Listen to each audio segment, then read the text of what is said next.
Hello and welcome to Exercise for Everyone. This is Lesson 1, Ab Crunch. Lesson 1, Part 4. 20 arm options for a held crunch. And you can apply these arm options to many of the crunches in other parts of the lesson. In any held crunch, you want to keep your head and your neck as neutral as possible. Also, try to stay at the highest point of the crunch.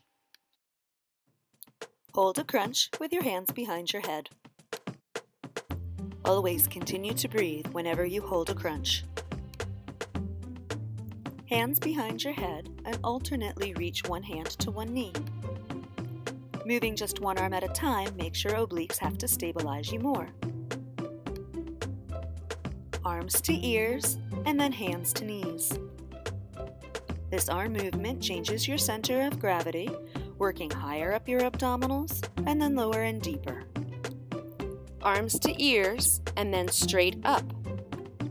By not allowing your arms to pass your abdominals, your center of gravity stays higher, and this increases the challenge of the crunch. Hold a crunch and then Pilates-style arm pumps. The movement of your arms makes it much harder to keep your core stable. Move the arms with control and a small range of motion. Arms flutter at your sides. Again, the arm movement makes it much harder to stabilize your core. Move with control in a small range of motion. Arm flutters overhead. As with any crunch, keeping the arms overhead is much more challenging. Adding the fluttering arms makes it much harder to stabilize. Traveling arm flutters. A fun way to add some variety. Feel your center of gravity change as your arms move up and down. Alternating arm switches. Your obliques will need to fire more with the opposition of the arms. Also, enjoy the nice lengthening and stretching sensation in this crunch. Chest fly arms.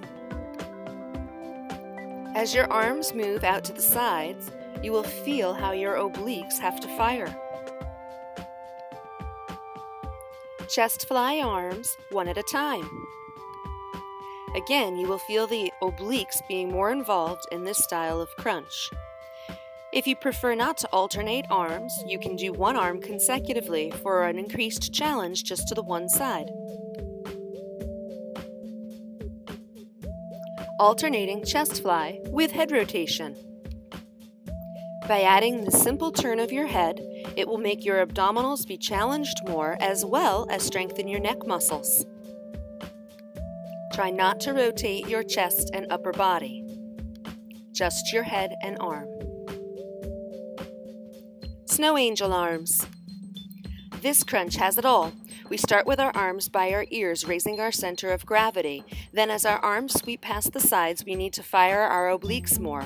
We end the crunch reaching past our thighs where our abdominals are the most fully engaged.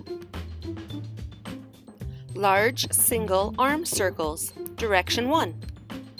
Enjoy the great amount of control, stability, and elongation in this variation as well as the next 3. Large single arm circles, direction 2. This variation is just like the previous one, but in the other direction. Large single arm circles, direction 1 with head rotation. You can do this variation as with all 4 of these arm circles with just one side at a time rather than alternating. Large single arm circles, direction 2 with head rotation. On any arm circle crunch, make sure you reach and extend your arm and shoulder fully without letting your shoulders shrug to your ears. Double arm circles, direction 1. If you enjoyed the single arm circles, why not try them doubled?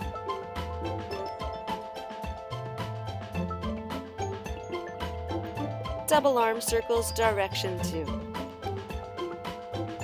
Always circle your arms with control, feeling the change in your core through the different ranges of motion. Held crunch with small arm circles in both directions. Keep your arms straight, keep your hands in line with your shoulders, and try to move as vigorously as you can control. As you can see, it is a bigger challenge here to stabilize your core. Thanks for watching! In Part 5, we will learn variations for our legs while we do crunches.